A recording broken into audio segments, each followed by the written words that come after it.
Hey guys, welcome back to our Salon Talks series.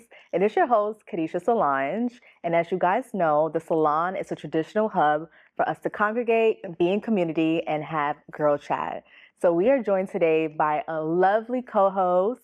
She is a media personnel and a storyteller. And I'm going to pass on over to her to have her introduce herself. Hello, everyone. My name is Tracey Khan. I am a journalist and a PR consultant.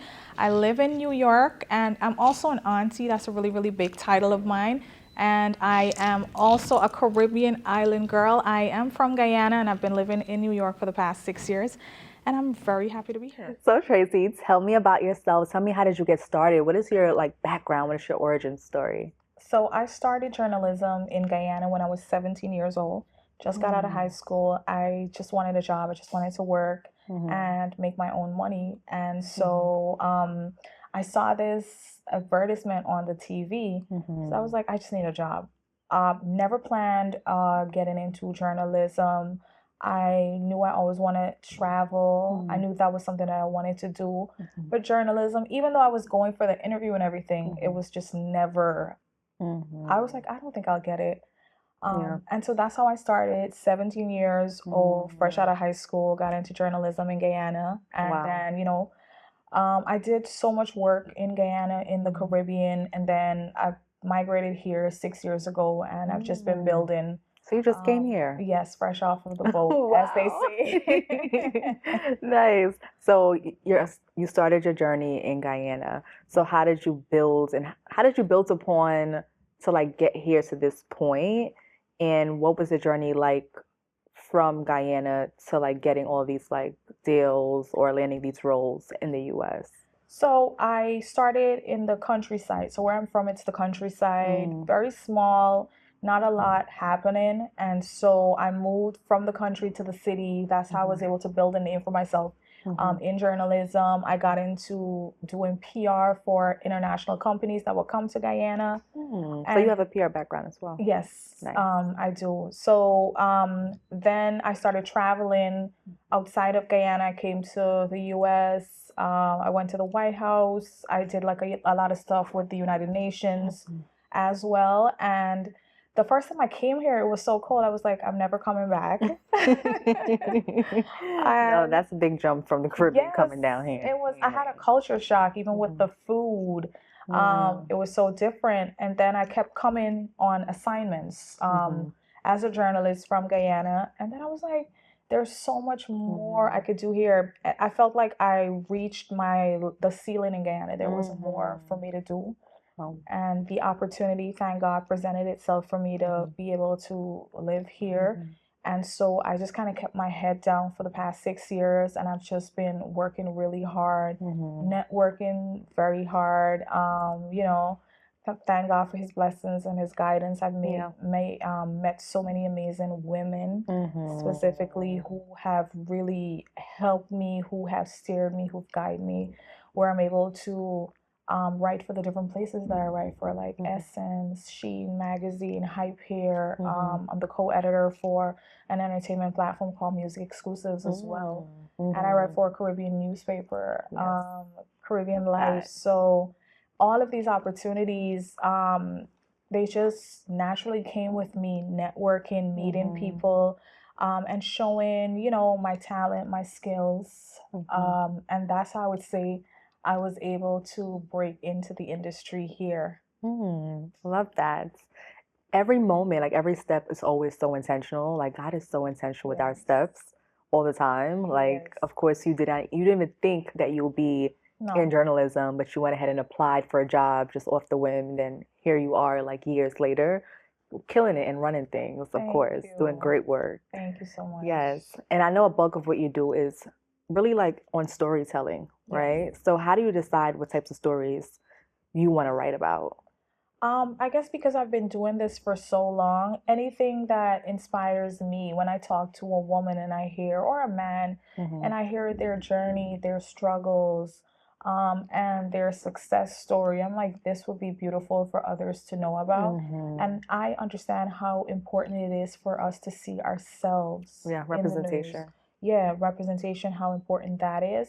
And so I'm very, very intentional about that. A woman in a beauty salon, in the food industry, lifestyle, and other women are able to see, oh, they struggle too, and they're motivated by that. They can do the same. So anything that inspires me, honestly, that's what I like to tell stories about. Oh, nice. It's so important that we see ourselves in representation, and media is like our number one source and way Yes. that we see representation, especially as a Black woman. So, like growing up, there was not a lot of us on TV or in the newspaper or on the magazine covers or whatever the case is. So the work that you're doing to amplify us and like raise our voices is so needed. Yeah. So I appreciate that. Thank you. Yes. So what would you say is like your favorite parts about storytelling and writing? Just meeting people and hearing their stories. Um, how they were able to overcome things, how they were able to build successful businesses or build successful products. So I just love meeting different people and just getting perspective on life. And all of our perspectives are very, very different. And I love to be inspired. Yeah. So just meeting people is something that I absolutely love to do. And that's like my favorite part. And also to be able to use the platforms that I have to tell their stories. Yeah. And to see how happy that makes them, that, they too are given the platforms to showcase themselves, their businesses, and to market themselves and grow from that. So those are two of my favorite things about what I do. Yes, I love that. It's so important when it comes to just being a founder or like being a social figure that we get the right media placements. So for the people that probably want to aspire to get a magazine written or a news article written about their business or highlight their voices, how would you suggest like other people get in contact with you or like your colleagues or anyone that can potentially write about them and tell their story? I say, Instagram is such a powerful tool, I find. It And is. I have been able to connect and network with so many women via Instagram. Like that's where it started. They say it goes down in the DM. And for business and just reaching out to a journalist, they have no problem. Most of my colleagues, including myself, a lot of the stories that I've done, a lot of people have reached out to me, mainly via Instagram. So there, or always check the link in their bio if there's an email there or whatever contact. Because I always scan all of those things. If I'm trying to find someone, I'm going to check the link in your bio. I'll make sure it does it, because some people would say no DMs for business, or so you got to hit that email and you got to find it. Yeah. So those are some of the ways I scan. I'm going to browse through and make sure to see, oh, they don't have a problem with you probably reaching out to them in the DM. For business. So I would say that would be like a pretty good way on social media in general. Yeah. Okay, good. That's very good to know. So we know that just breaking into an industry, especially within a new country, just pivoting in general, it comes with some setbacks sometimes. It comes with some challenges. So what would you say breaking into this industry, especially in a new country, were some of the challenges that you faced? For me, it was, I would say, I had to start all over again. And most people who come to this country, they will tell you the same thing.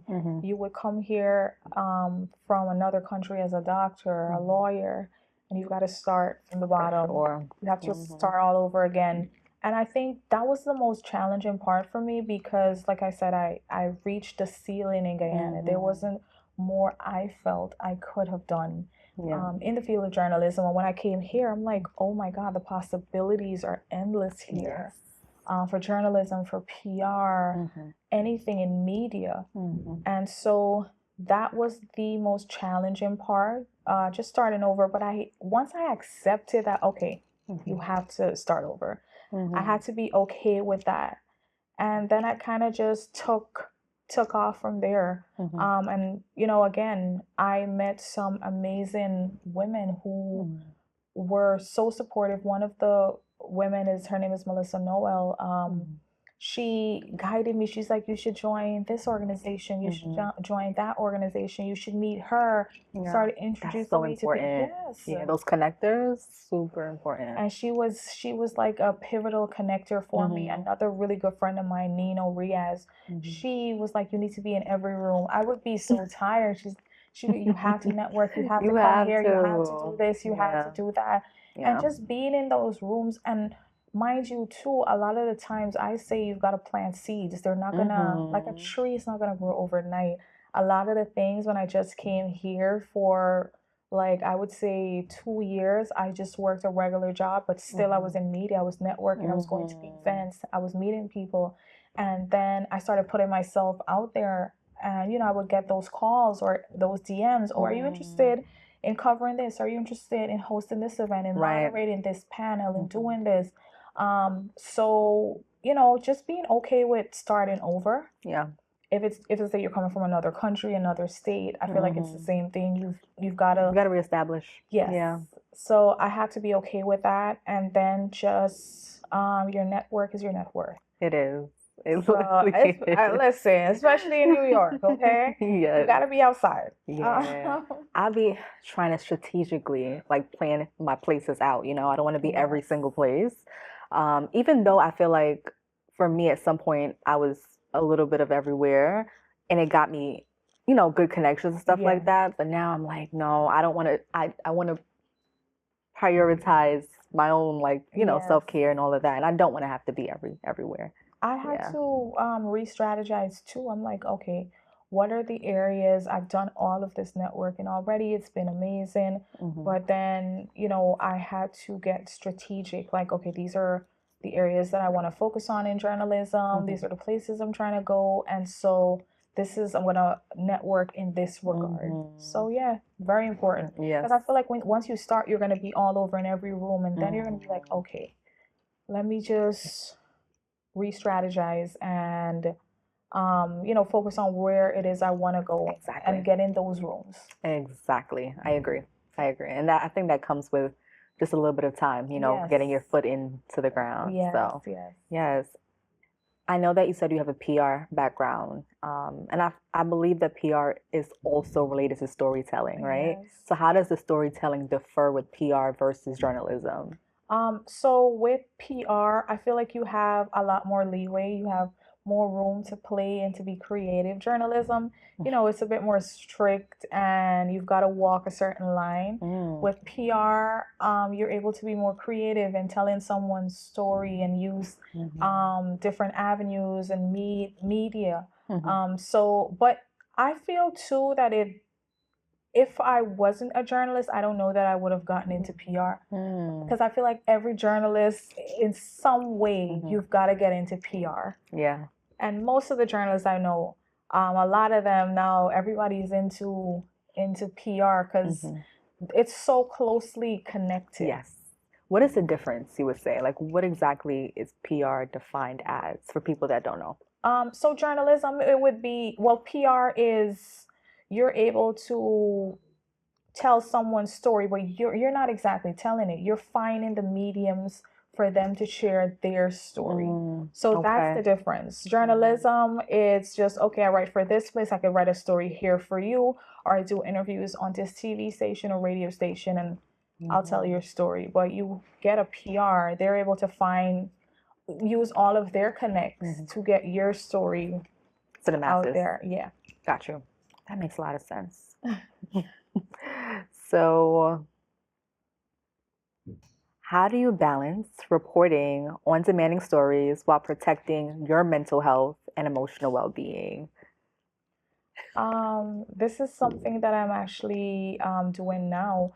You have to decompress, I feel like, because it gets overwhelming telling everyone's story, hearing everyone's story, their struggles. how they were able to like overcome things, beat the odds. So sometimes like I would just have to pull back and just decompress. Even if it's just for a day, it makes such a huge difference because it does get overwhelming. Like Yeah. you're hearing everybody, all of these voices, you know? So I sometimes just take a step back and I'm like, all right, I'm gonna take today or a few days or whatever it is, to just relax. Yeah. And no social media or not a lot of social media. No writing today because writer's block is a real thing as well. You're not able to write if it's like constantly you become overwhelmed. So that I just kind of would just take a step back and just Gather. yes, bring everything back. That's good. That's very necessary. So, with the rise of like tech and AI, right, being like such a thing right now, how has AI or generative AI, as they call it, been helpful as a tool for you in your journalist career? Um, it has just made things are not they don't take as long. So I use AI to gather all of the information for me. If it's in PR, it's in journalism. But you know, then you've got to be a journalist still.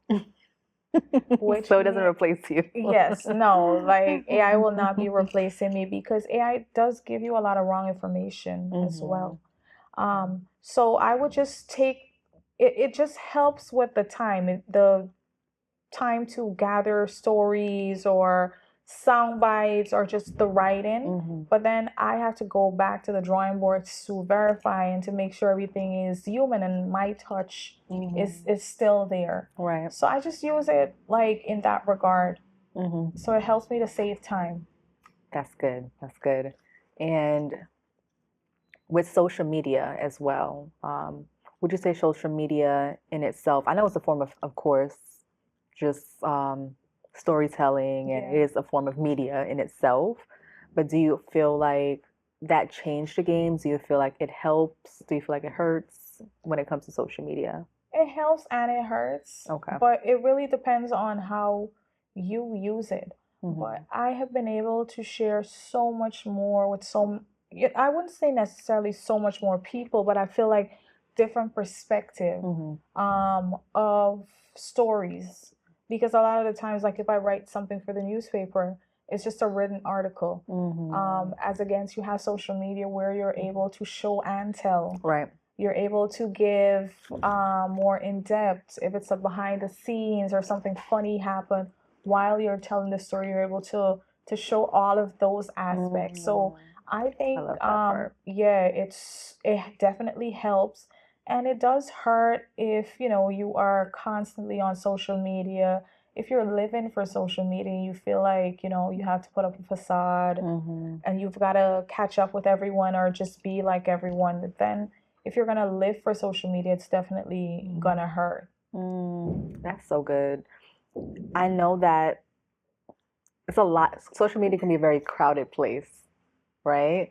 So, how do you believe that brands or people can stay uniquely to themselves without like the influence of other people, you know? Like when it comes to telling a person's story, when it comes to helping someone to get more out there with their brand, how do they stay unique? Like what would be your advice for someone to stay themselves compared to like being influenced by everyone else? I would say that I like people telling the truth. Like, you know, there are days when you're struggling with your business. There are days probably when you don't have customers or clientele. I want to see those days as well. And I feel like people will connect with you. And I am seeing a lot more of that where people are honest, where they're, you know, they would say to you a lot on TikTok, like or my dad invested in this restaurant, but he doesn't have like customers. And then you would just see a gang of people just want to support and want to keep the business alive. So those things are not just like the struggle, but those are things that people want to see. How can I support you? If you're constantly telling me that all is well, you don't need me. Well, That then is you're good. true. You're good. So I don't need That's to true. like support you. You have a huge clientele already. Yeah. But show us like those things. Tell me the story of, what inspired you. Show me how your family they're coming together to help you with your business. Yeah. If it's someone is your dad, he's mopping the floor or whatever, to show that, and people connect with stuff like that. I agree.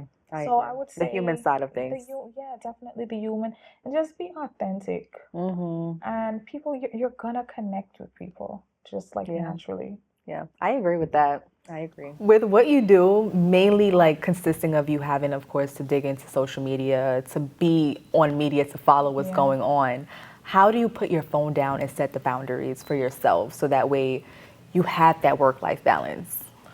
So I'll be honest with you, it's something that I still struggle with. Like even today, I kind of had to remind myself a few times of put the phone down and focus on what you have to take care of. So that's something that it's a work in progress with me. But I will say if we don't, it is going to impede on our growth and our development if we're constantly on the phone. And I can definitely share that with you. So many days I have to be very intentional where I'm like, okay, for this next 4 hours or how many ever hours, I will not be on the phone. Right. And I'm just going to focus and do what I have to do, or I'm just going to decompress from social media for a little bit. And I've done that many times where I would just kind of come off of social media and just breathe. But then my work is social media. So that's the challenge. But when I need to take a breather, I definitely will. And I'm very intentional when I get up in the morning. Like today, we're gonna do less screen time. What is like 4 tips that you would give to someone when it comes to just balancing wellness and self-care and miss being someone that is a media personnel? So I would say be intentional when you get up every morning. I feel like it's day by day. Yeah. You gotta take it. Yeah. And just be intentional about what your goals are for the day. We do goals for the month, for the year. You've got to set daily goals as well. And these are some of the things I'm gonna be achieving today. Once you're able to put that, I feel like that's gonna definitely help.